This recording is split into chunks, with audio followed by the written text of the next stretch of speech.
नमस्कार फ्रेंड, आप सभी का एक बार फिर से स्वागत है। फ्रेंड्स, आईबीए का offer 15 to 16% and 2.5% load factor, 16% hike on the pay slip और उसके अकॉर्डिंगली उसमें सारे फैक्टर्स होते हैं जो कैलकुलेट होते हैं। डीए है, ट्रांसपोर्टेशन है, लर्निंग अलाउंस है, एवरीथिंग।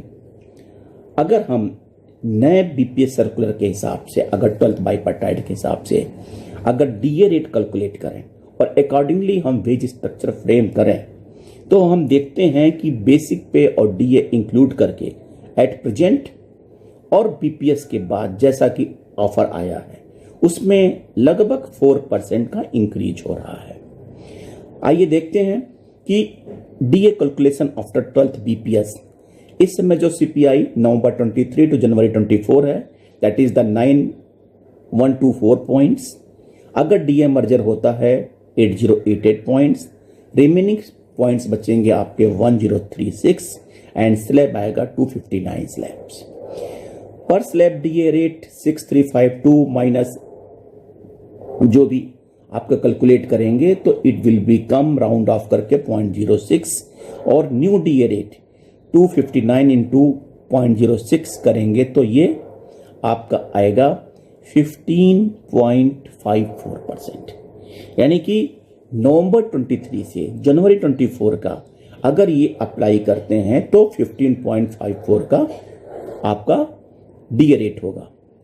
अब अगर हम ये देखें कि क्लरिकल कैडर में पे स्ट्रक्चर रिवाइज होके क्या बनता है, एज पर 11th बाइपार्टाइट 17,900 17,900 और उस पे DA merger plus 2.5% load factor अगर हम अब कैलकुलेट करें तो 23,933 का आता है। यहाँ पे एक चीज जरूर देखना है कि कहीं राउंड ऑफ में पॉइंट का फर्क हो सकता है, उसे आप इग्नोर करिए।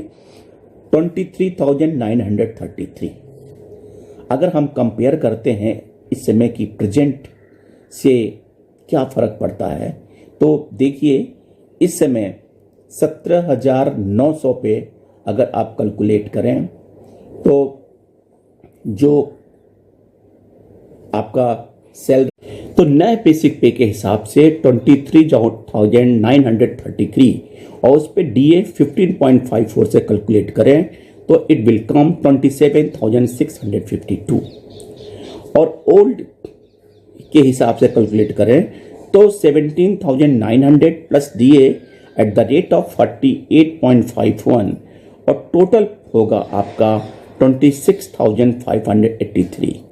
It means there is an increase of 1,069 and it will be increase of the approximate 4.02%। यानी कि अगर क्लरिकल इस हिसाब से क्लरिकल सैलरी देखें तो 4.02% का फर्क आ रहा है। अब अगर हम जरा देखें कंस्ट्रक्शन करें जीएम स्केल 1 का और जीएम स्केल 1 का करें तो 36,000 11 बाइपार्टाइट के हिसाब से इसका बेसिक पे है। 36,000 plus DA merger plus 2.5 load factor, 36,000 plus 30.38% plus 2.45 load factor, accordingly 46,937 plus 2.5% load factor and load factor calculate करेंगे तो 1197 और 46,937 plus 1197 और it will come 48,134 round of करते हैं तो 48,135। और अब अगर जरा कंपेरिजन करें तो प्री सेटलमेंट जो हमारा बेसिक पे है वो 36,000, डीए 48.51% एंड टोटल 53,464।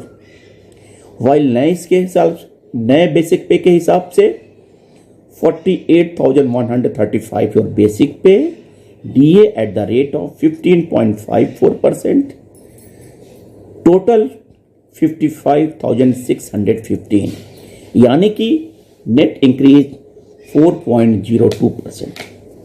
अगर यूनियन जो पहले 8088 मर्जर पे एग्री हो गई है, जिसमें हमारा लगभग 4.50% का लॉस पहले ही हो रहा है, और उसके बाद अगर एग्री करती है 2.5% लोड फैक्टर, तो हमारे बेसिक पे और डीए में नेट इंक्रीज अप्रॉक्सीमेट 4% का होगा, चाहे क्लरिकल का देखें चाहे ऑफिसर्स का देखें. So it will be not beneficial at all for the bankers.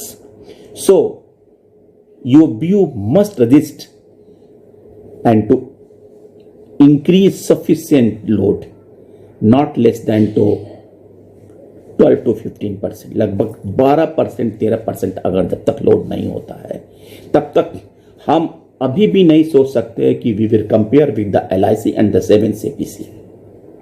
लेकिन एक रिस्पेक्टफुल वेज स्ट्रक्चर फॉर्म करने के लिए, क्योंकि मर्जर तो हमने एग्री कर लिया है, सो हमारा इंपॉर्टेंट लोड फैक्टर होना चाहिए, तब जाके हमें लगभग 18-20% के करीब पे स्लिप पर हाइक होगी. और इससे नीचे बात करना अच्छा बैंकर्स के हित में बिल्कुल नहीं होगा. Thank you friends. फिर मैं अपडेट के साथ आऊंगा. यदि आपको लगता है कि it is beneficial to you, तो kindly subscribe my channel. Thank you. नमस्कार.